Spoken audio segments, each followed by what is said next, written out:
Developing now, the FBI under fire for widespread surveillance of American citizens. Live from Washington, D.C., Sekulow Live. Phone lines are open for your questions right now. Call 1-800-684-3110.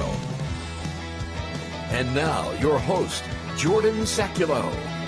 Welcome to Sekulow. This is developing right now. According to recently released opinion, now this is a opinion that was declassified from the Foreign Intelligence Surveillance Court. You know, you typically hear that called like the FISA court. It's really the FISC.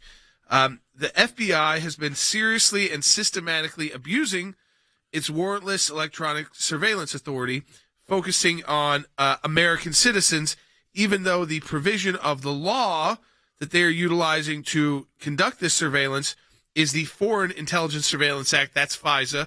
And the section of that law, let me just read it to you. It's very, very brief. Who is the FBI allowed to surveil or query under this program, Foreign Intelligence Surveillance Act?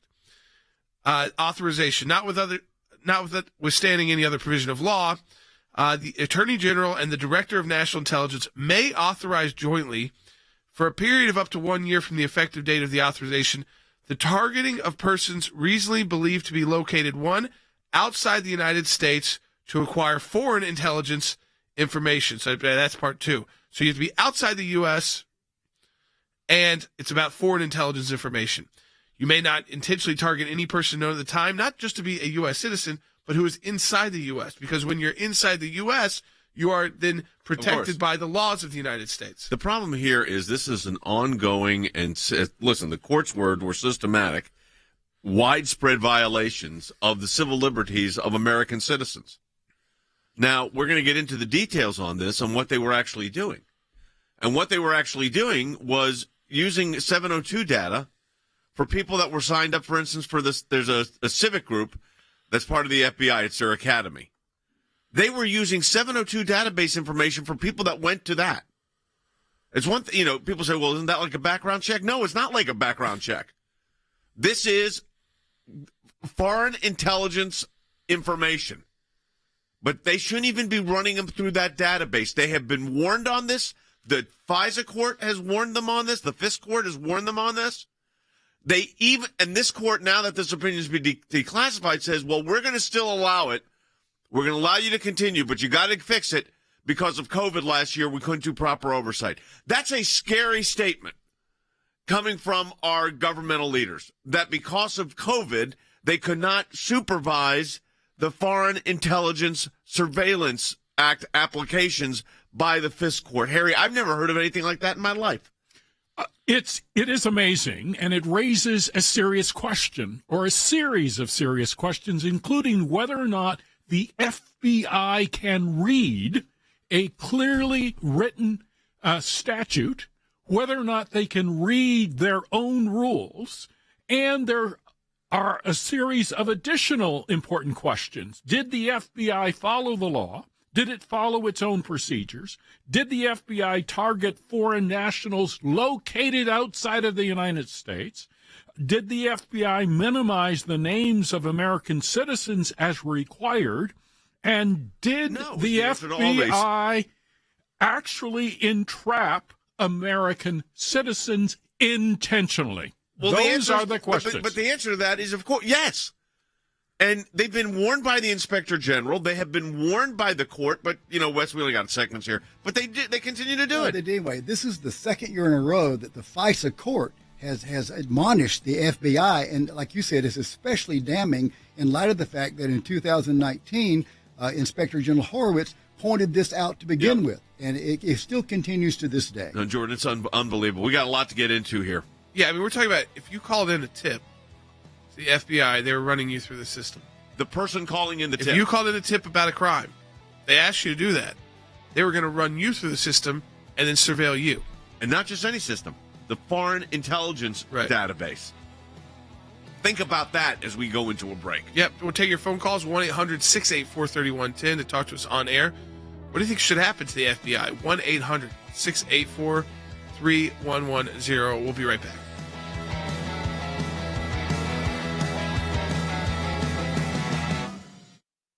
GOP congressman demanding answers from FBI Director Christopher Wray after recently declassified FISA court opinion found, quote, widespread FISA privacy violations. Director Christopher Wray was asked last year about the FBI abusing its authority to obtain a FISA warrant against former Trump campaign aide Carter Page. Director Wray said it was, quote, unacceptable and, quote, cannot be repeated.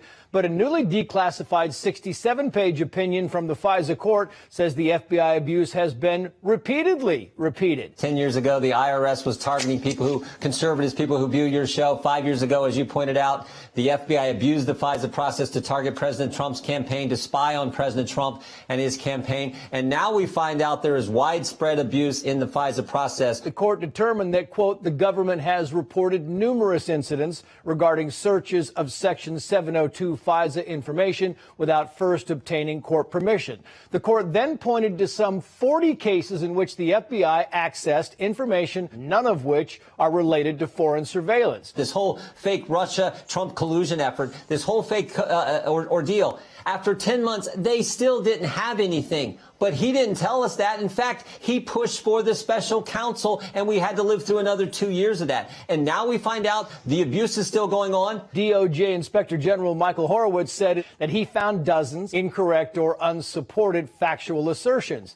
The FBI says it has since adopted new guidance and training requirements, but it appears the FISA court might be a bit skeptical about whether that new guidance is actually working. It's the Foreign Intelligence Surveillance Act. It's the Foreign Intelligence Surveillance Court. What are they doing spying on Americans? That is the thing that troubles us so much, and this is why we should have hearings. But Jerry Nadler is yet to have a full committee hearing this entire Congress. I bet he's probably not going to do the first one on this issue.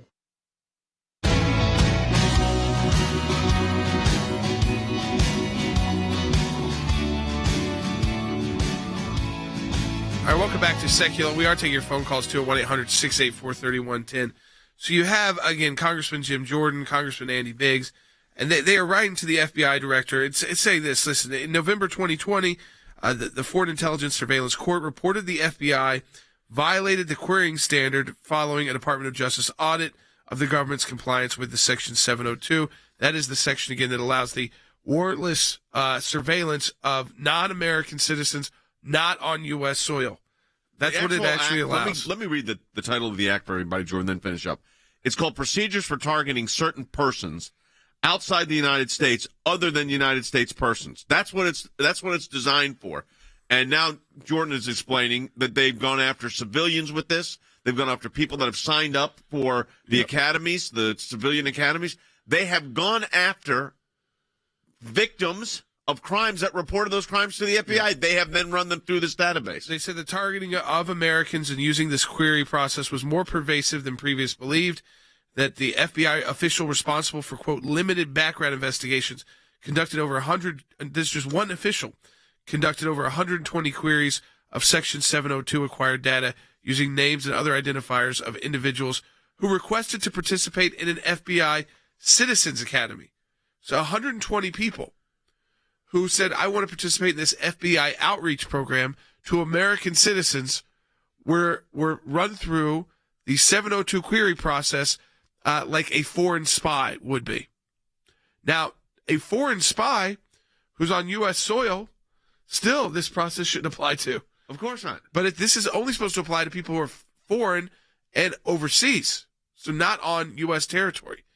And they did this, one individual at the FBI ran 120 people's names through this database who are American citizens who were volunteering to attend an FBI program for Americans. Think about that. If that was just one individual. Now, let me take that further. We know the FBI is corrupted by politics. Jim Comey was horrendous. Okay, McCabe, horrible. Strzok, disastrous people. The worst of the worst kind of human beings. They get power and they abuse it. I think that's the definition of the worst kind of public servant. Getting power and abusing it because you don't like someone's politics. Getting power and abusing it just because you have the power, that's even a different step. And I believe the FBI is out of control. I think the name should be removed. I think every director should be fired. I think the FISA court needs to no longer exist because I don't think this warrantless wiretapping should exist anymore. They've abused it. If they try to tell us, well, this will make America less safe, that's their fault. Not our fault, their fault. So it needs a rebranding and a redo. It's been done before. That's why we opened up the Department of Homeland Security under the Bush years to rebrand some of the agencies that were under DOJ. Obviously, I think also the Department of Justice can't handle the FBI.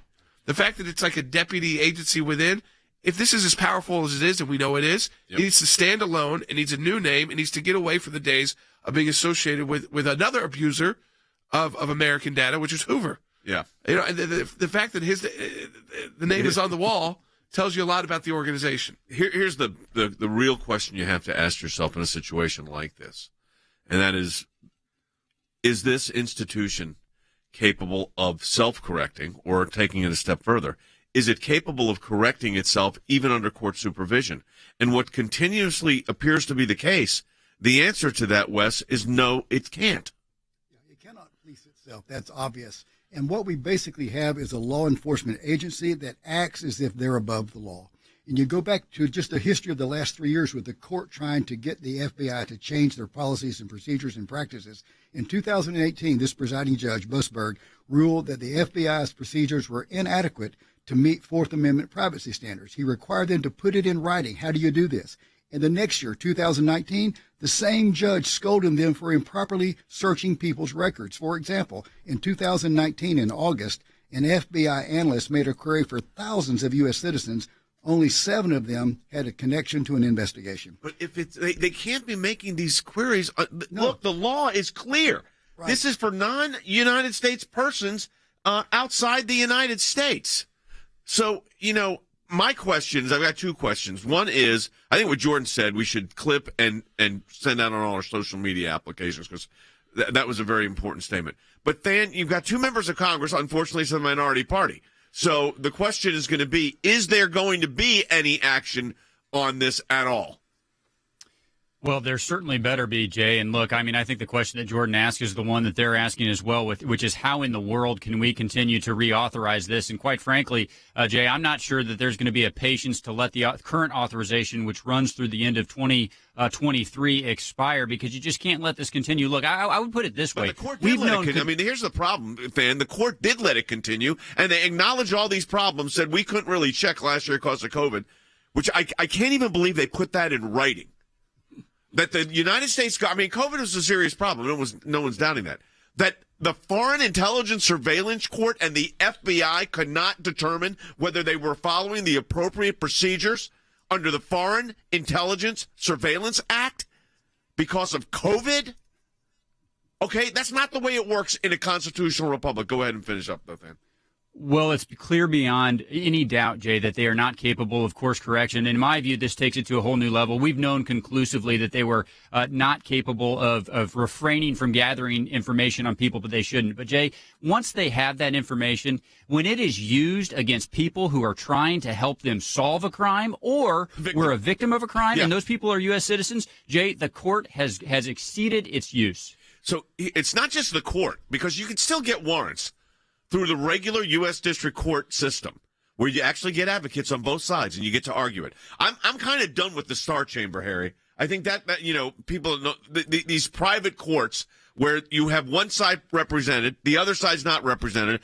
I'm not sure. I think the usefulness of that is probably, and I was a supporter of the FISA court, but the abuse that I witnessed in representing the president, the 45th president of the United States, and continue today to see in this order that is just released from the FISA court, tells me that it's like the IRS. We said they were institutionally incapable of self-correcting, so they had to dismantle the whole tax-exempt division to get it back into some kind of functioning thing. I think the FBI, what Jordan said, is absolutely right. Totally out of control.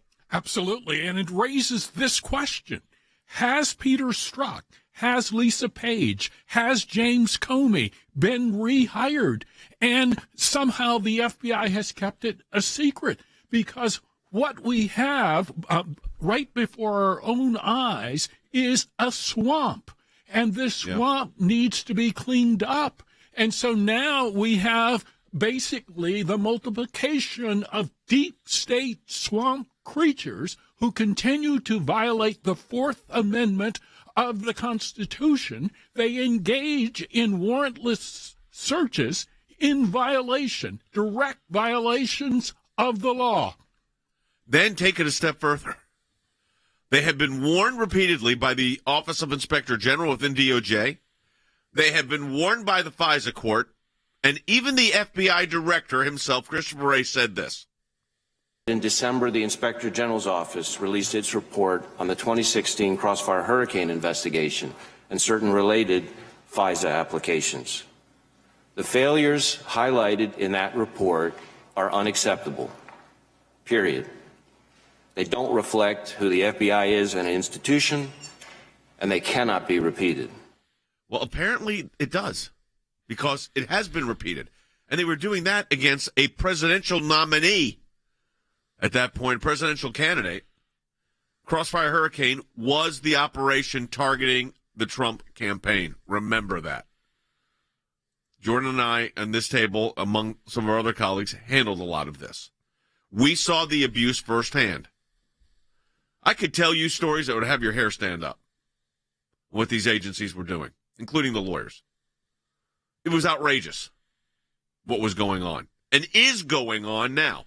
And I'm sorry, it's not acceptable to me that the FISA court says this is all terrible, but we're going to approve it because, well, COVID, and maybe you fix some of this. So we're looking right now what kind of legal action, Jordan, we can take at the ACLJ. We're filing a suit, I think, today on another matter. And we're looking at what legal action the ACLJ could take to find out what is going on here, why this court is still operating this way and letting the FBI operate this way. Yeah, it's still always letting them off the hook. Every time. Reauthorizing the program. You're horrible. You ran, in one instance, you took people who were going to an FBI community outreach program and ran all 123 of them through this process, which is illegal because it's only for foreigners who are overseas. So clearly if they were going to your field office class, there was no legal authorization. Now, why does that person still have a job? Why weren't we told, at least by the FBI in their response filings, that person's been terminated? Not just like a slap on the wrist, terminated. Or is this just normal operating practice? That's what scares me. That the FBI has gone to normal operating practice where everybody gets queried through this program. And that leads to, again, for me to believe that in an age where we're all getting a little sick of government interference, how about we abolish the FBI, come up with a new organization that carries out the functions it should without these secret courts? No secret courts in the United States of America. How about that? We'll be right back on Sekulow.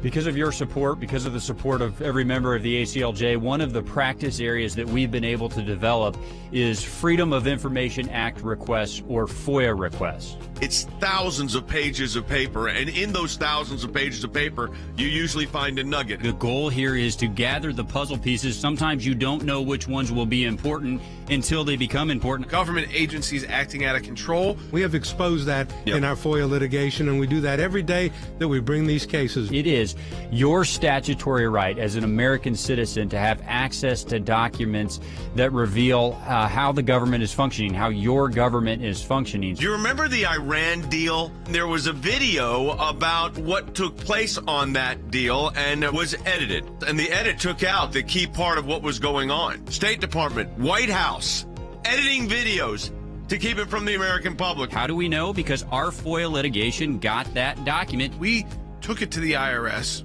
No one ever does that. And because of it, it's a very weak government agency that used to be the scary government agency. What the IRS was doing was violating the Constitution and statutory law. Because of the litigation we engaged in, it's a different agency. They can't do what they were doing before. And they've been hiding behind in the shadows. These FOIAs bring them to light. All of this information came because we went to court to get the information. Many times when we make these requests, the requests actually end up in court as the bureaucracy fights back to withhold the information. But that's okay because the law is on our side. We are entitled to the information that is in these requests that we have made. We've got the declassified list of Obama administration officials who started asking to unmask. We have caught them now. They have no one in there to protect them anymore. They were used to the bureaucracy protecting them. Those of you that support the ACLJ, this is what it's all about at the end of the day. Think we haven't been on this, folks? We've been on it.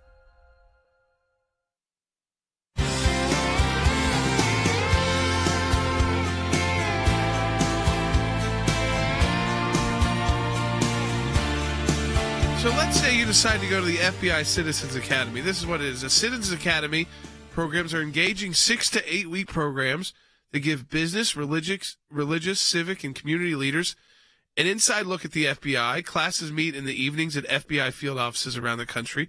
The mission of the FBI Citizens Academies is to foster a greater understanding of the role of the federal law enforcement in the community through frank discussion and education.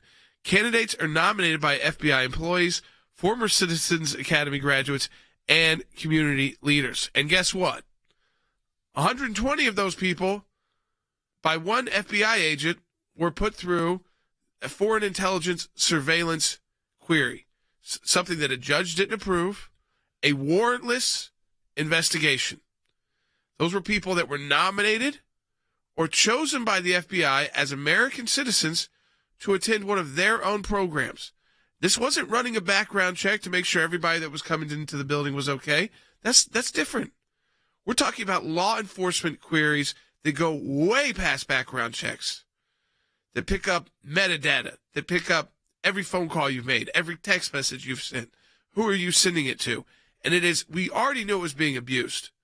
But if they will go after the President of the United States, and they'll go after top White House officials, top executive branch officials, and they did, and abuse this, then why do you think they're going to go after you?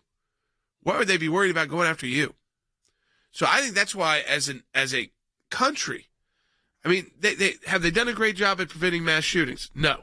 Have they done a great job when the writing's on the wall? Why do they always know those guys who commit the mass shootings? But they didn't put them through the right surveillance. But they put the 120 people who were nominated for the program that they're running through a foreign intelligence surveillance. No, and unfortunately, the FISA court really let them get away with it. And then here's my question to you. You've got Jim Jordan now on top of this, and the ranking member of the committee, and you've got a very detailed letter about the abuse. We've got the opinion about the abuse. But what really can happen up at Congress? I mean, in the letter, Jim Jordan and Andy Biggs asked the FBI director, Chris Wade, to please explain why almost a year after the OIG's report about FISA abuse, the FISC found the FBI still abusing its warrantless surveillance authority.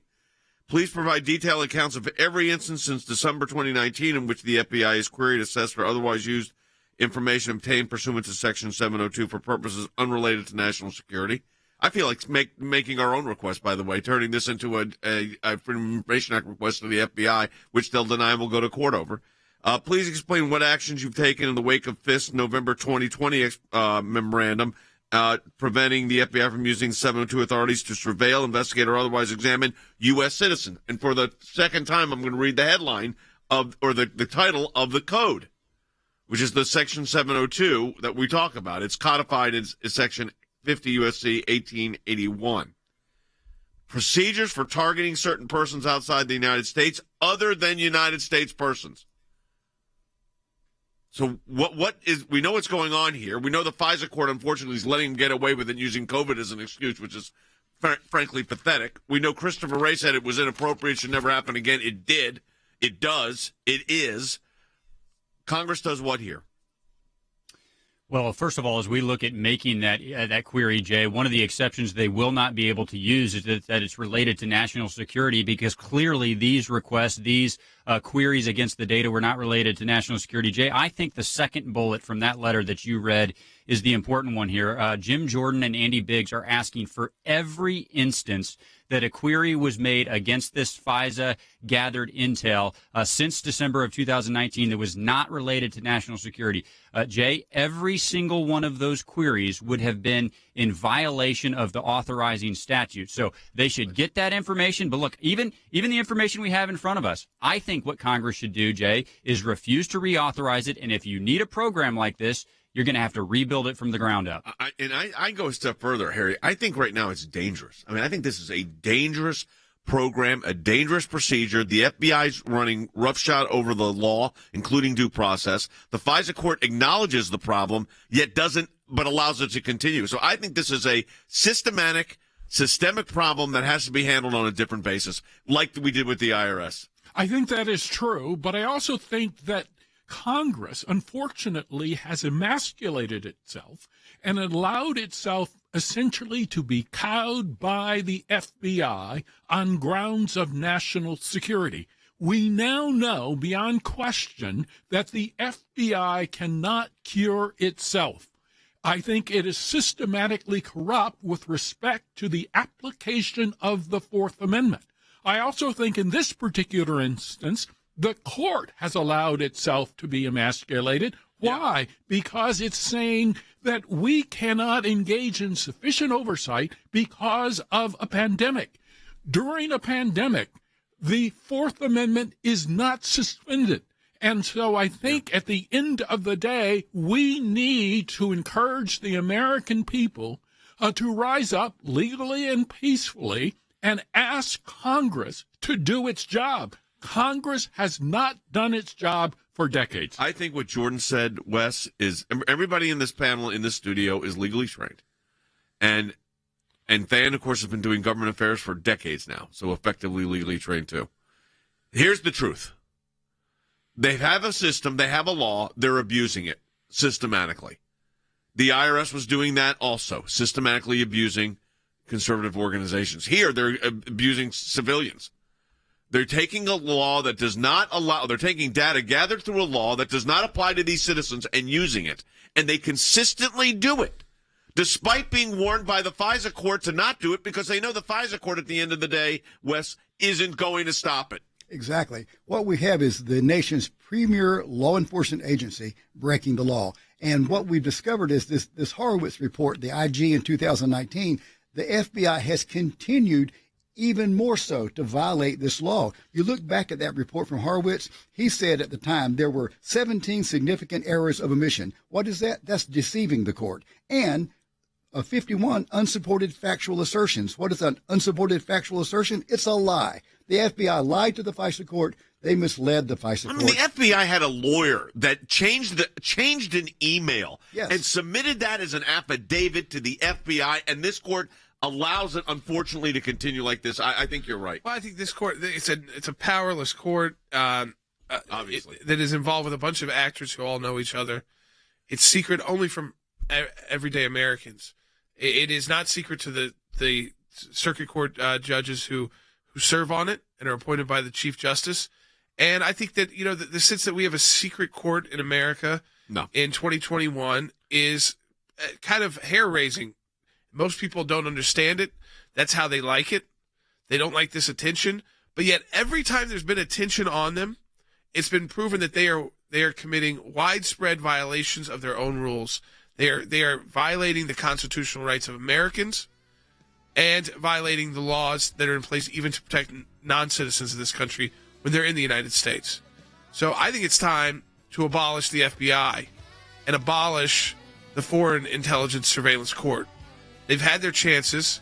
We do need a law enforcement agency, but sometimes your name is too sullied, is wrong. The people that were running it and the bureaucrats at the top, Christopher Wray is no better than anybody else who's run the FBI, is no better than Comey. They're doing the same thing over and over again, and they are political actors, which makes it just like the IRS targeting. It's the worst when bureaucrats and law enforcement agents become politicians. They are the worst of the worst. Back, second half hour coming up.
Live from Washington, D.C., Sekulow Live. And now, your host, Jordan Sekulow. Welcome back to Sekulow. We are taking your phone calls to 1-800-684-3110. Just to reset for a second. So what we're talking about here is that we've got a declassified FISA court order really chastising the FBI for its use of the Foreign Intelligence Surveillance Act, FISA, against American citizens, a process where in just one case they saw an agent who ran 120 Americans through the system who had been nominated to attend the FBI's Citizens Academy. So they didn't do a background check on them. Or this has become the de facto way they do background checks, which would be even more scary. Well, it does sound like it because they do this to janitors also. So staff, maintenance staff that came into their office were being run through this system instead of the regular, not a regular background check. Yeah, wow. But of criminal records and past. But they were running the person who comes in to change the light bulb was going through a FISA review, like Carter Page.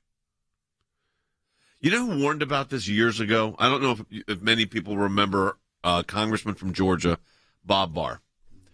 He was a former U.S. attorney. He was a congressman from Georgia. I've been on this program probably back in the 90s and early 2000s. Was on this program a lot. We worked with him a lot. He warned that when you have a surveillance state that has no checks, and you purportedly have a court that's checking them, but they can't function because they had COVID. So we know there are all these problems, but there's nothing we can do about it. This sets the stage for abuse, and this abuse is out of control. It's no different than the IRS. The question here is, I go to Than on the congressional fix. Is there, obviously, I think it's bigger than that, and I think we're going to have to take some legal action here. But Than, looking at it from your perspective, but looking at it from the perspective of someone that deals with Congress, knowing the makeup of the Congress right now, I know it's very close. What happens here?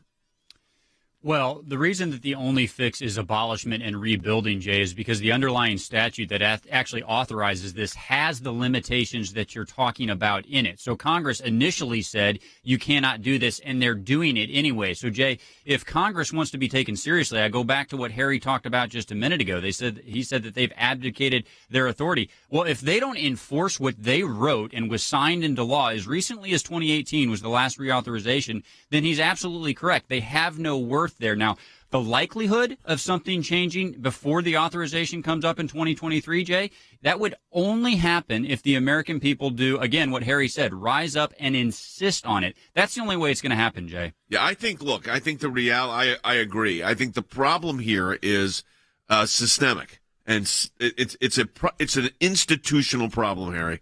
That's what I'm concerned with here. Just like the IRS situation, we had to go to court against the IRS. This is different. Citizens could claim abuse here. Individual citizens may have claims, but we got to get to the bottom of this, and we'll figure out our way, and the Congress is trying to do it too. But this is systematic. Absolutely, and it's very, very serious. We have set the stage for either soft or hard totalitarianism.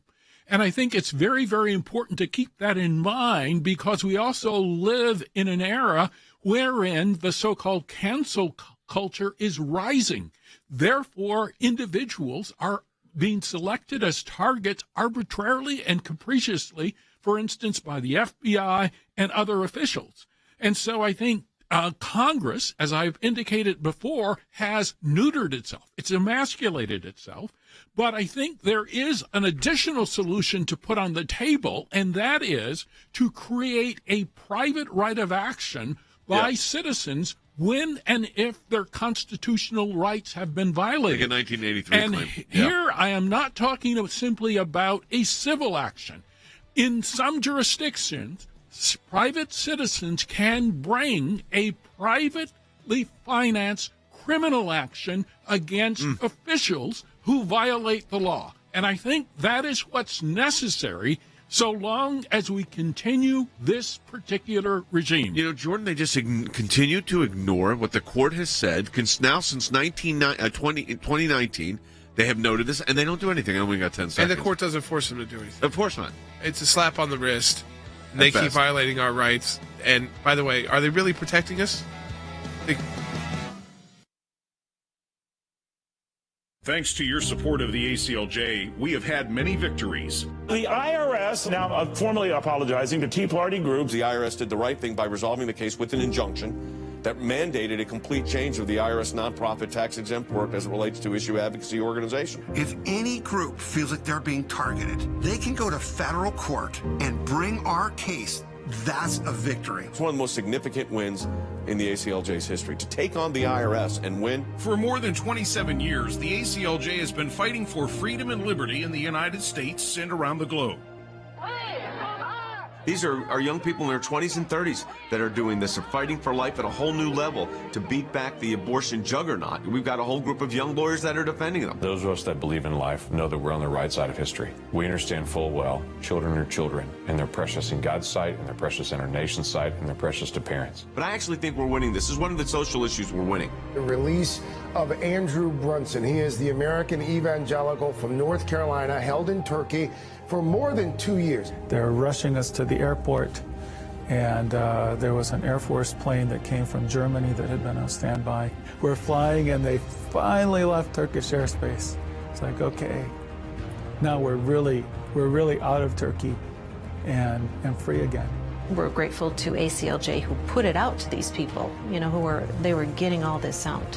All of the people who prayed for us through ACLJ and through your contacts, I'm thankful, I'm grateful, and actually I'm astounded.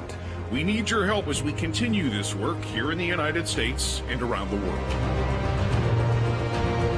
Join us online at the American Center for Law and Justice at aclj.org.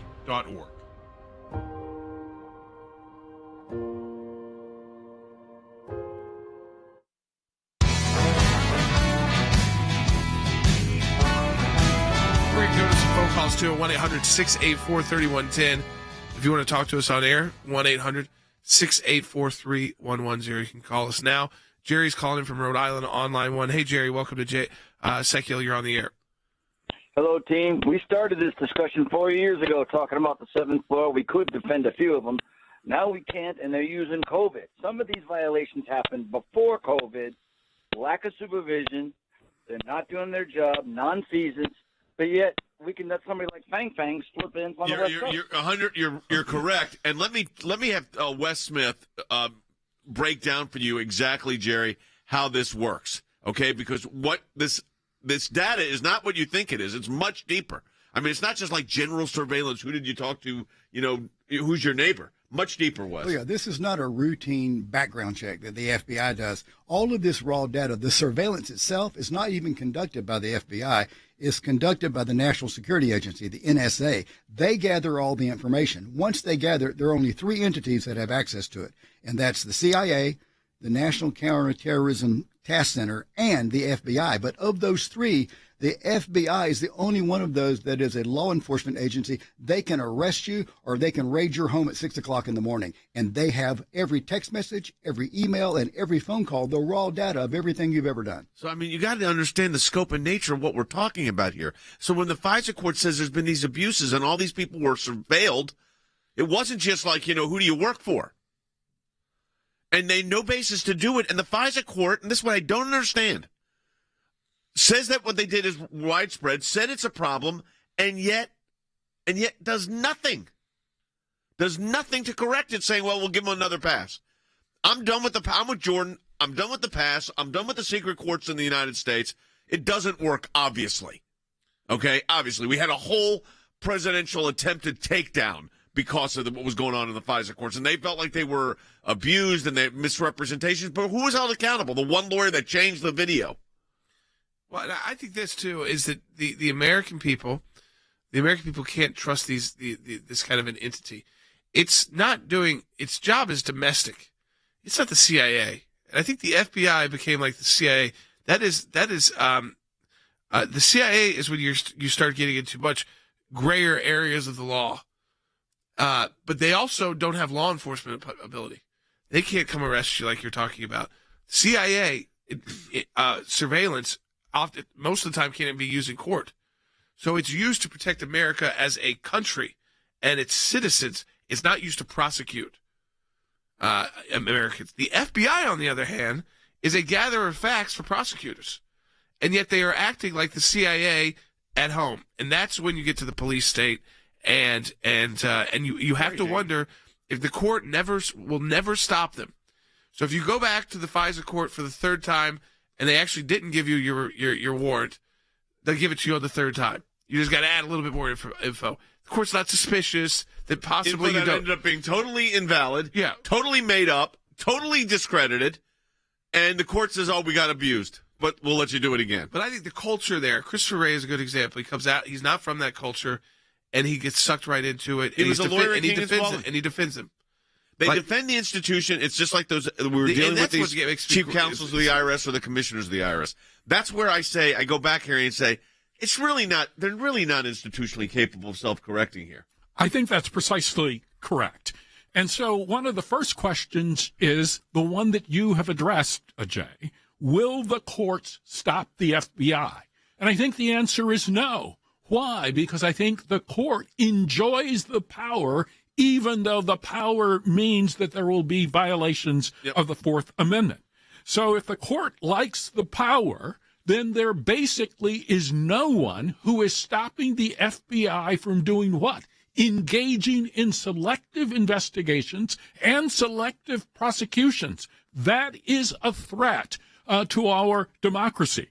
So I think another idea that I've come up with is that maybe we should hold the FBI director personally responsible, personally liable for every single violation of the FISA law. Because up to this point in time, nothing has stopped the FBI from engaging in arbitrary and capricious misbehavior. I know. I completely agree with Harry and Jordan on this, and I know Wes shares the same concerns. This is an out of control bureaucracy. It really is. With leadership adrift. Yeah, and they've gone so far from the intent of the law, which actually goes back to 1978 and then Section 702 in 2008. It was supposed to be related to national security. If it's not related to national security, they couldn't go there.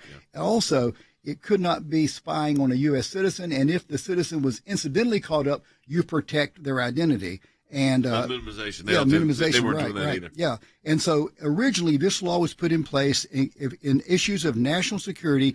If the agencies had to act quickly, almost in an emergent situation, you could not go through the regular process. You went to the FISA court. Now they're using it over and over, thousands of times routinely. Oh, I think the whole FISA court system is almost like a joke. Now listen to what Jim Jordan said, drawing the analysis to the IRS. This is important. 10 years ago, the IRS was targeting conservatives, people who view your show. 5 years ago, as you pointed out, the FBI abused the FISA process to target President Trump's campaign, to spy on President Trump and his campaign. And now we find out there is widespread abuse in the FISA process. Yeah, I mean, it's going to take a lot more, as we all knew. 4 years was not enough time to drain the entire swamp.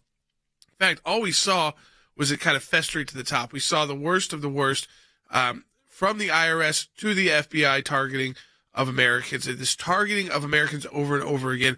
But if you look back historically, these agencies have had trouble with this. And that's because I think they're human beings. So to put them in this kind of massive amount of power, but to say, you know what, when you walk through these walls, we're going to give you all this power, but put your politics aside, in a place like Washington, D.C., where you only get promotions because of politics, and you only move up because of political victories, wins, losses. I mean, the bureaucracy, though they're not political appointees, they get their jobs from a elected Congress. They get their promotions from an elected Congress. So, no, they're not put in by the president themselves. But they exist because of Washington. They exist because of politics. And they have shown that because of human nature alone, they shouldn't have this power. And there's not enough checks in the world to give them this power. It doesn't matter if you have a secret court. It doesn't matter holding anybody responsible. They don't get, the worst they get is fired without their pension. Remember John Durham? Remember the Durham report? Yeah, he's still around, right? He's still employed, okay, right? Yes, so he's still employed by the U.S. So taxpayer. 10 years from now, we'll know what abuses took place then. What other abuses? Yes, because we already know what happened to Carter Page. Right. I mean, this is where it's ridiculous. But that's because too many of those individuals, they're all part of the same system. The U.S. attorneys are they use the FBI info to prosecute. So they're not going to be anti-FBI. And really, they would, in their mind, they hope they could get rid of some bad apples. Yeah. The problem is you see these reports, you realize it's not all 7th floor Washington, D.C. No, it's in the field. Field offices all over the place. Obviously, D.C. not doing enough. And if they were, again, I just feel like you see a lot of FBI failings in the real law enforcement world. And it's a time where I think America can probably say we shouldn't have a secret court, that has no accountability, and it never holds the institution they're supposed to be looking at accountable. So there's no accountability either way. Well, even when they say there's a violation, which they acknowledge here, I mean, if you went to the Citizen Academy, your name is drawn into a FISA Court 702 database that's used for foreign intelligence surveillance. And this is how bad this was. The court acknowledged that they did it. The FBI, of course, had to acknowledge they did it. The court said it's wrong. The FBI says it's wrong. And what do they get? A reauthorization to do it again. Oh, don't do that particular thing, but we're going to reauthorize the court to engage in its activities. You know, how many times do you do this and then you finally say, like Jordan said, in the year 2021, in the United States of America, enough's enough. No secret courts anymore. No courts with no lawyers on the other side. Have to have lawyers on the other side. Have to know what's going on. You know what? If they didn't want to do an individual lawyer, this is what I never understood, Harry. I know we only got a minute and a half here. They didn't want to notify the target of the investigation. But shouldn't have they at least then appointed like a ProPublico representative, someone that was representing the interest of that person, even though they didn't know they were being targeted? Absolutely. But they never could did have that. appointed effectively a guardian ad litem to protect the interest of the subject of the investigation. But I think both the court and the FBI, at the end of the day, are lazy. They love authoritarianism. They love secret courts. They love abusing power, and I think that fundamentally is the problem. So let me tell you, at the ACLJ, what we're instructing our team, our FOIA team, which is growing, as you can imagine, and will continue to look into this, to see what angles we can take. And we only got 30 seconds here, but that's an important part of this. We can take some action here to find out what's going on, who's hiding the ball, so to speak. We can take action. And by the way, Jay, we did recommend what you just did to Congress the last time around. They didn't follow through. They should have. Yeah, we did recommend it, and they did not. All right, we're going to be back from the break in just a minute. Yeah, check out aclj.org. As always, we'll take your phone calls, 1-800-684-3110.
folks. Welcome back to Sekulow. We're taking your phone calls, 1-800-684-3110. Yeah, we will.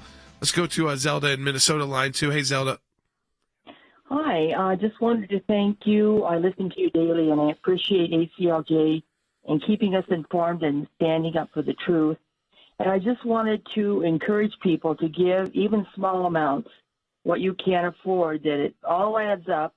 I'm retired, and I do contribute as I am able. I think this is so important.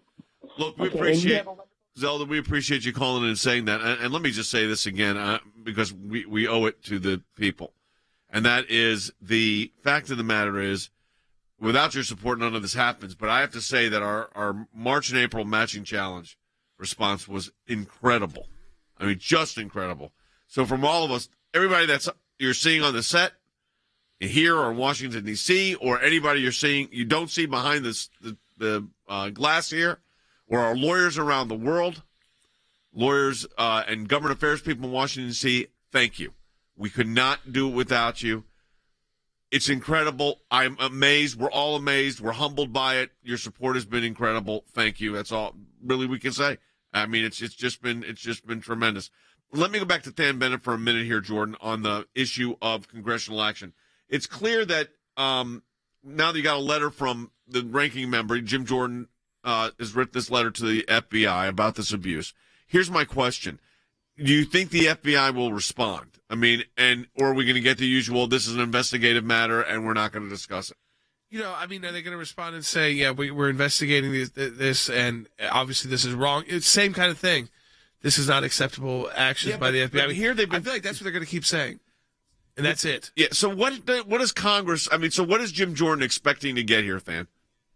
Well, I think he's planning on getting a response that's a non-response. And here's what his response to Christopher Wray needs to be. Well, you knew about this report in November of 2020. It's now May of 2021, and we're just finding out about it. In those intervening months, what have you done to stop it? And if there's not a satisfactory response, which I can't imagine there would be, Jay, then it just has to be terminated. Because think about this. How are you going to get victims reporting crimes or tips reporting crimes if what you're going to do with that information is run the very people who brought you that information through the surveillance data? It will completely eliminate your ability to do your job.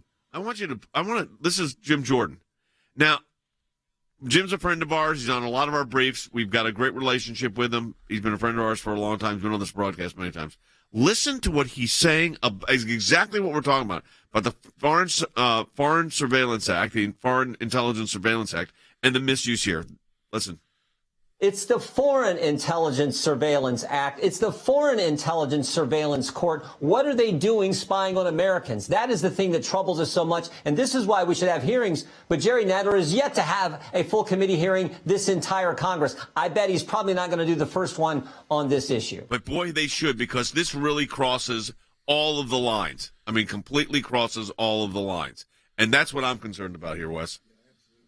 Matter of trust, and the American people deserve to be able to trust their chief law enforcement agency. The other thing, too, Jay, that I think about, I'm retired Army. In the military, when a unit's performance or the command climate goes south, the commander of that unit is held responsible. And I think Christopher Wray needs to be forced to step down. He has not corrected the FBI. He has not changed course. Yep. And I think he needs to go because ultimately he might have not been the one personally doing these things. He's in charge, and he has, I think, abdicated his responsibility. But Than points out something quickly, Than, here that's important that we got to know about H.R. 1. This is something we got to be very concerned about. Well, Congressman Jordan compared it to the IRS scandal. It's a great comparison. We got solid reforms there. But again, Congress is proposing repealing the lowest learner rule. We're gonna win on that one in the end, Jay, but they're trying to repeal that one, too. Is that got a chance of getting through the Senate, or do you think we can beat it back? It's going to come up in the Senate. It's all going to be tied to the debate over the filibuster, but S1 has already had hearings over there. It is definitely a priority for them. All right, we got to keep our eye on that in a lot of different ways. Joining us right now is our special counsel, Craig Parshall, who handles a lot of media law issues and issues involving media, social media, and specifically there's the news out of Facebook today regarding the president. We actually represented, Craig did the work on this, represented the president in this appeal on Facebook. Craig, there's a lot of information out there. The president said he's not happy about the ban continuing. Obviously, he made that statement just moments ago. It's a weird rule. It's a strange ruling in that they said that it was justified to take him down, but you can't keep him off. But they threw it back to Facebook to decide. What's your take on it after now reading this opinion? Yeah, it is a confusing decision. First of all, don't believe the headlines that say that they supported the ban, they affirmed it. What they did is say that on January 6 and January 7, Facebook erred on the side of suppressing him because of the Capitol Hill incident, and that they were right in doing that. But everything that followed that, they said, was improper, that they didn't follow their own rules and guidelines.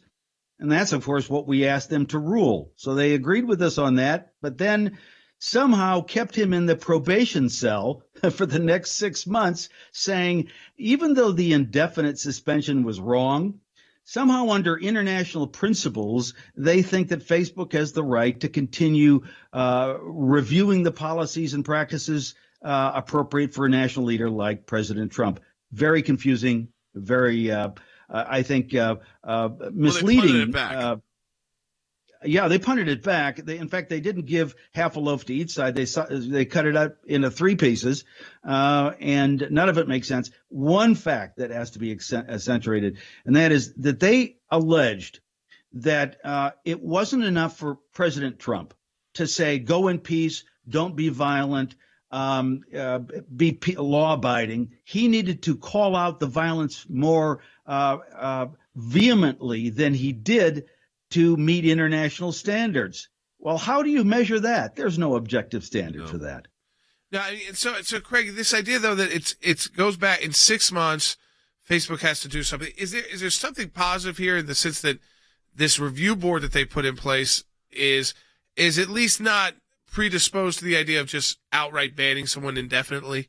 Because a lot of people are worried about themselves too and how this might impact them, even though they might not be as high profile. If they get on the Facebook radar, it's even tougher sometimes if you're not high profile. Craig? Yeah. I think the good news here is that they made Facebook go back. And by the way, they did criticize the vagueness of some of the rules. And they said, look, there are a patchwork of rules that even lawyers have a hard time following. So they said, make your rules cohesive. Figure out a way in which you can make this suspension process more logical and fair with due process notice to your users. So maybe something positive will come out of that. But I think the issue that needs to be stressed is rather than international standards, it's unfortunate the Facebook Oversight Board didn't use the First Amendment principles, which we outlined in our brief. And it's a U.S.-based company. You would think that would be the standard, but nevertheless, they have to come back. We'll see what happens in 6 months. Thanks, Craig, for your work on this. Yes. A lot of people across the political spectrum are very concerned about this deplatforming issue. And I said we've had a great relationship with Facebook. We're pleased with that, but we want to continue to see it open as a free speech vehicle. That was the idea. Yeah, and the immunity that they receive under Section 302 of the law, this puts it all in jeopardy for them. So I think for a company that gets a lot of immunity from the law, again, this is not the best move. And just because it happened on one side, the other side needs to think the same way too. The idea of giving them this power, I guess that's what we're talking about today. Facebook created this legal system because they don't really want to be subject to the actual U.S. legal system, like the constitutional protections, and they're trying to say, we're providing this due process. We will watch that very carefully. We'll talk to you tomorrow.